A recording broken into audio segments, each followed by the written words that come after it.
What is up, everybody? It is SirEmCeeCoy coming at you with a new NHL 17 franchise video. Now, this does not mean that I will be getting rid of the New Jersey Devils, but there's a recent issue where my hard drive on my computer crashed. Really shitty, honestly. So, during that time I didn't have my computer. I did lose some files for Cleveland and TCU, but I will be keeping you guys updated in those series. But we are starting a new series, and it is the Hartford Whalers. So, I obviously had to relocate a team. As you can see, we are in the Atlantic because they do stay in that division. So the team that I relocated was the Buffalo Sabres. Sorry for all you Buffalo fans, it just, I guess it just wasn't meant to be. So I'm going to just kind of go through, this video is just going to show what happened last year. I'm just going to read off some stats. I wrote a few things down in terms of player stats, just kind of important things that needed to be known. So first we're going to show the lines, and I'm going to show you progression, at least the key progressions that needed to be noticed. So Jack Eichel last year started out as an 86, he is now up to a 91. Sam Reinhart started as an 83, he is now up to an 88. In the AHL, we do have Alexander Nylander, who started as a 73 and now is an 80. So probably one more year in the AHL for Alexander Nylander, and then we will be seeing him in the NHL. And then the other key progression was Rasmus Ristolainen. He went from an 87 to a 90. If you look at our team, we did make a few off-season additions. First, we'll just go over the offense first. So first thing I did was go after fourth line center TJ Galliardi. We needed that depth.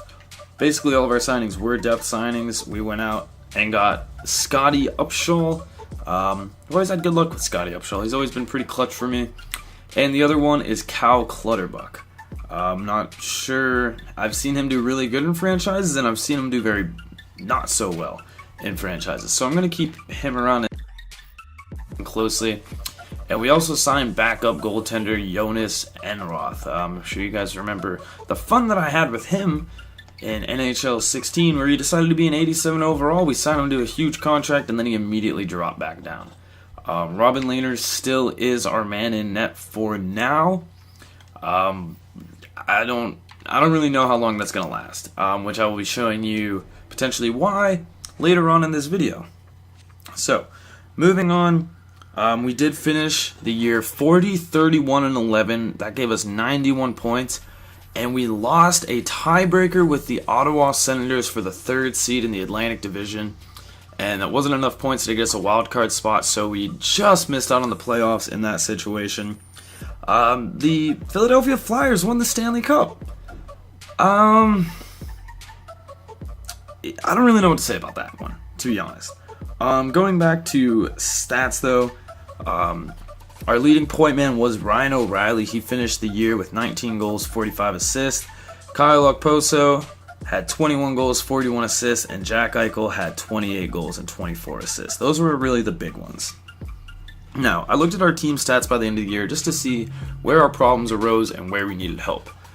We finished with 2.49 goals for per game, and that was not good. 27th in the NHL. Bottom, very much so the bottom. Our goals against was 2.67, though. That gave us 10th in the NHL. Our power play, again, issues with scoring, was 17.8%. That gave us 17th in the NHL. And our penalty kill was 82.1%. That was good enough for 7th in the NHL. We're going to move on to some quick draft stuff. I'm going to, I guess I can try to show you the guys that I have. I think I should be able to see them in player progression. But in terms of otherwise, the top 3 picks, Dallas somehow got the number 1 overall pick, and they drafted Timothy Liljegren. Toronto got Nolan Patrick, so yet another young superstar elite center for them. Toronto's just going to be scary as all hell. And then Florida got elite defender Cal Foote from the United States. So pretty, I don't know. Those are good pickups for all of those teams. And let me see if I can find these players that I drafted through player progression. So the first one was a goalie, and it was Ukko-Pekka Luukkonen. He's an 18 medium starter. nothing fantastic, but it could have been better, could have been worse. And the other one we got was Michael DiPietro. He's a medium French starter, probably not the best pickup. Next we're gonna try to move on to defense. I believe I only drafted one, to the best of my knowledge, and it was Sergei Voinov. I ended up drafting him in the 3rd round. He was a medium top 6 defender, 18 years of age, and he's a 60 overall. So that's not a horrible pickup for us. And then the rest were all forwards. Can I not just look at forwards? Okay, so I'm gonna have to try to find some of these guys. My 2nd round pick, we picked 14 in the draft, by the way. My 2nd round pick was Vladimir Kuznetsov. Not exactly a good pick. High AHL top 6 forward, 19 years of age. Actually, he was questionably one of the worst picks I made. Him and DiPietro were both 2nd round picks, and they were the only ones that didn't have NHL starting potential.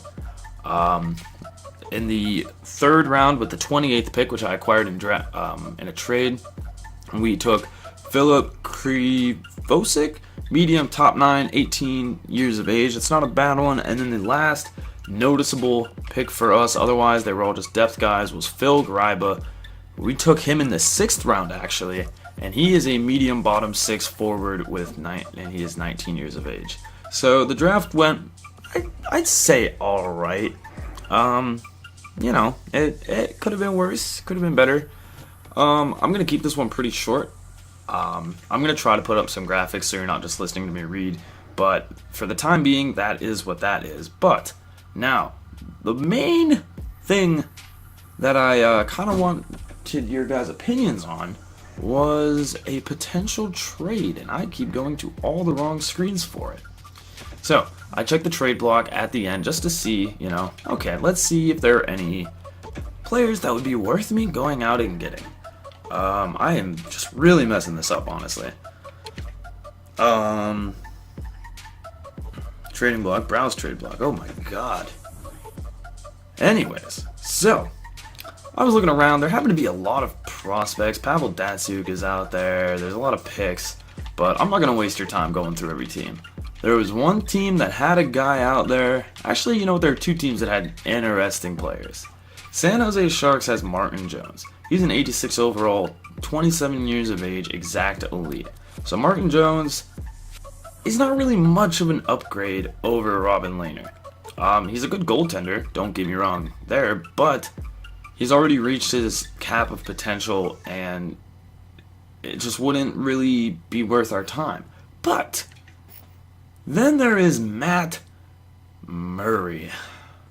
Low elite, 23 years of age, 86 overall. And you look, the trade value isn't really that. It's not low by any means, but if you look, we could probably send him a first round pick, and it's almost even. So we could package a first and a prospect, we could package a bunch of prospects, and they just signed him to a 3-year, $3.95 million contract, so it's pretty cheap for an elite goaltender. So Matt Murray is absolutely someone that I'm interested in getting, and honestly, in order to get him, I'm assuming I would have to send back Lehner. So I'm just going to see what Lehner's trade value is, just because I really want to know. Is this something that could go through? Is this something you guys want to see go through? I'm a Penguins fan, if you guys were not aware, so I'm a little biased, but I would love to see this trade go through. So if you think about it, if we were to trade him away, instantly, we don't really need Luukkonen. He's a good goaltending prospect, and if they're getting rid of Murray, Fleury's good, but Fleury only has a few years left. So we package Lehner, so they have a goaltender right now, and Luukkonen, even if we keep Lehner, okay, let's say we send him Luukkonen, because Lehner only has 1 year left. So let's say we do that and Jonas Enroth. That right there already close. That way they're still getting a goaltender back, but he's more of a backup guy. If we send him Robin Lehner, it doesn't make much sense. Marc-Andre Fleury isn't really the kind of rotational goalie guy. He's always been known to play 60-plus games a year when healthy. So if we take away Matt Murray, we need to send him a backup. Plus we send him a goaltending prospect for the future. I think it's a good trade. I still want your guys' opinion, seeing as this is a brand new franchise. So that is basically where I'm going to end it. From there, I wonder if there's any way, if I go to play game, I think I can at least show you I can show you our jerseys from here.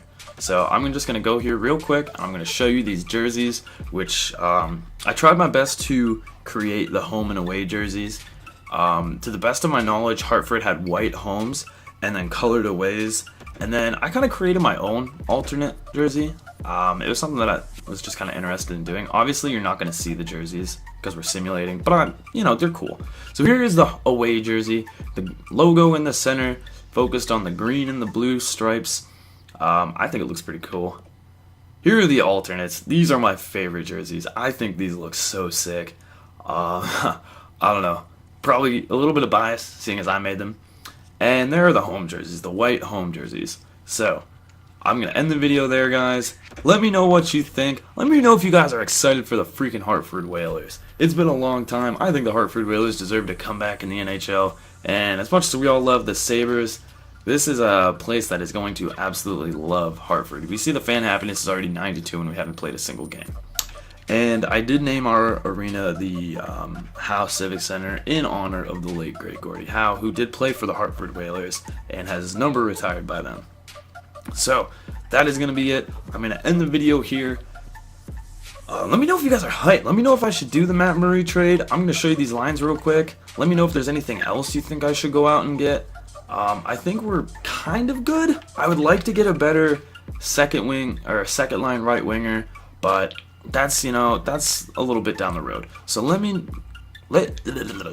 guys need to let me know what you think of this team, and I will see you next time. Like, subscribe, and I cannot wait to bring you some Hartford Whalers NHL 17 content. Let's go.